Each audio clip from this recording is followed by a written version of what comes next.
Et l'info est tombée en mathématiques et en sciences. Les élèves français sont les cancres de la classe européenne. Pour en parler ce matin, Laurent Laforgue, qui est mathématicien, professeur de l'Institut des hautes études scientifiques et médaillé Fields 2002. Oui, bonjour Laurent Laforgue.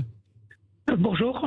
Alors, on rappelle, la France est classée dernière au sein de l'Union européenne pour les mathématiques dans le classement des CM1 et avant-dernière dans les classes de 4e.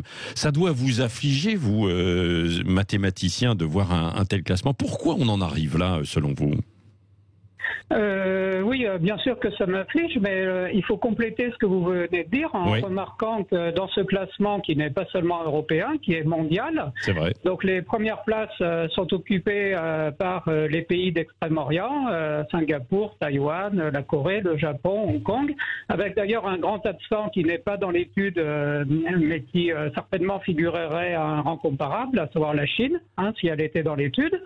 D'autre part, on peut remarquer aussi que en se rapprochant de nous, c'est-à-dire en quittant l'Extrême-Orient, le pays qui arrive en premier est la Russie. Donc il est bon de le citer. Elle est au-dessus de tous les pays européens et occidentaux c'est-à-dire la Russie arrive immédiatement derrière les pays d'Extrême-Orient qui occupent toutes les premières places. Oui, c'est ça. Alors, mais est-ce qu'il y a une explication, selon vous ? Une explication rationnelle, j'allais dire quasiment mathématique, Laurent Laforgue. Eh bien, évidemment que l'école française a été complètement transformée depuis 50 ans. Ce n'est pas seulement en mathématiques, c'est dans toutes les disciplines. Chacun peut le constater en comparant ses souvenirs d'enfance. Enfin, je parle des personnes qui ont 50 ans ou plus, ou des personnes âgées, en comparant à l'école d'aujourd'hui. C'est-à-dire que les programmes ont été complètement chamboulés. En fait, les contenus de l'enseignement ont énormément diminué. Et les conditions de l'enseignement elles-mêmes ont été bouleversées. C'est-à-dire que on a eu jusqu'aux années 60 une école qui se donnait pour but d'instruire et de transmettre des connaissances. Et puis, évidemment, en se donnant ce but-là, elle s'en donnait des moyens, c'est-à-dire des programmes solides, des manuels structurés, un enseignement lui-même très structuré, également une hiérarchie à l'école entre les instituteurs et les professeurs qui étaient les détenteurs du savoir et qui donc évidemment devaient être écoutés, suivis et d'autre part les élèves qui étaient là pour recevoir cet enseignement et pour peu à peu se l'approprier. Or cette école-là a été complètement chamboulée. C'est-à-dire, comment elle a été chamboulée selon vous, Laurent Laforgue ? C'est-à-dire que on n'apprend pas bien les fondamentaux, on ne passe pas suffisamment. Oui, tout à fait. Oui, bien sûr. C'est-à-dire les programmes eux-mêmes ont été bouleversés. Le contenu de l'enseignement, c'est-à-dire tout simplement les apprentissages ont été vidés d'une bonne partie de leur contenu. Ils ont perdu leur structure. C'est-à-dire par exemple leur caractère progressif où peu à peu, allant d'année en année, on approfondissait toujours davantage et avec vraiment une priorité absolue donnée aux enseignements fondamentaux, sachant que en fait l'enseignement le plus fondamental de tous n'est même pas celui des mathématiques, c'est celui de la langue, y compris d'ailleurs dans la perspective de faire plus tard des mathématiques ou des sciences. Donc voilà, et donc tout cela a été bouleversé et parallèlement les conditions de l'enseignement elles-mêmes ont été complètement remises en cause. C'est-à-dire que la discipline qui est nécessaire à l'enseignement, bien sûr la discipline n'est pas un but en soi, c'est une condition dont on a besoin pour pouvoir enseigner, transmettre des connaissances. Et évidemment que, tous les jours, on a des témoignages, ne serait-ce qu'en écoutant ce qui se dit autour de soi, du manque de discipline dans les établissements, qui fait que beaucoup moins de temps est consacré à l'étude. Et évidemment, il y a un contraste absolu avec les conditions de l'enseignement dans les pays d'Extrême-Orient, dont les écoles, c'est-à-dire les écoles de tous ces pays, ressemblent en fait beaucoup à ce qu'étaient les écoles en France jusqu'aux années 60. Ouais. C'est aussi simple que cela. Bah oui, simple, mais dramatique quand même, parce qu'on a besoin effectivement de gens qui ont ces connaissances pour ensuite, évidemment, aller dans les autres sciences, dans l'industrie, dans la médecine.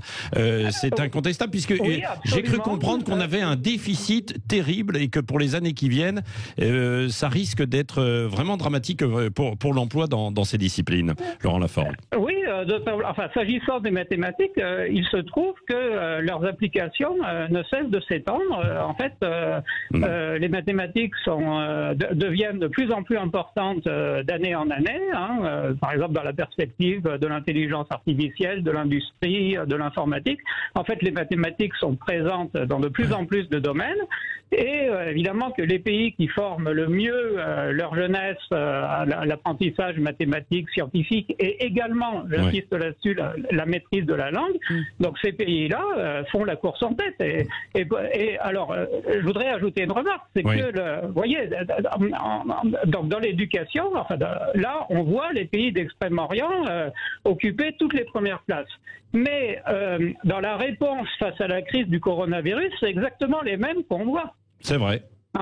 Donc, avec une différence abyssale entre ces pays et, d'autre part, les pays dits occidentaux, normalement très développés, mais qui sont complètement surclassés par les pays d'Extrême-Orient. Ouais. On a l'impression... Et pour moi, il y a une relation entre les deux. C'est-à-dire que... Voilà. De l'organisation, probablement, Laurent Laforgue. Oui, l'organisation, mais également une culture scientifique de base. C'est-à-dire que... Est-ce qu'on vous a consulté les épidémies croissent suivant un modèle mathématique extrêmement simple, qui est vraiment du niveau collège ou du début du lycée, qu'on appelle le modèle des suites géométriques.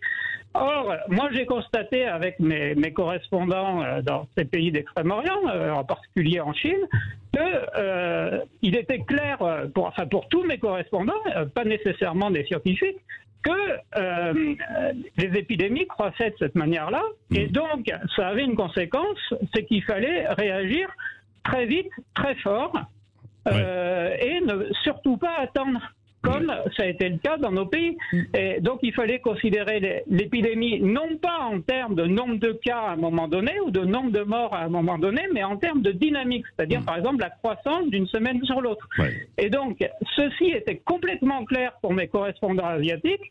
Et comme je l'ai remarqué à ma grande stupeur, totalement absent de ce qu'on pouvait entendre de la part des officiels dans les médias, à quelques exceptions près, ou même également les discussions entre les personnes. Donc j'ai été stupéfait de ça. Donc ici, c'est une différence de culture scientifique et mathématique vraiment de base, de niveau collège.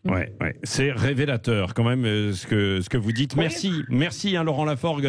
On pourrait vous écouter des heures et on en reparlera. On reviendra avec vous parce que c'est particulièrement intéressant. On vous invitera justement pour parler aussi de cette gestion, alors en dehors des mathématiques, de cette gestion de la crise sanitaire d'un point de vue justement rationnel et mathématique et scientifique. Merci. Et puis vous nous expliquez la règle de 3 parce que moi j'ai toujours rien compris. Merci d'avoir été avec nous tout de suite.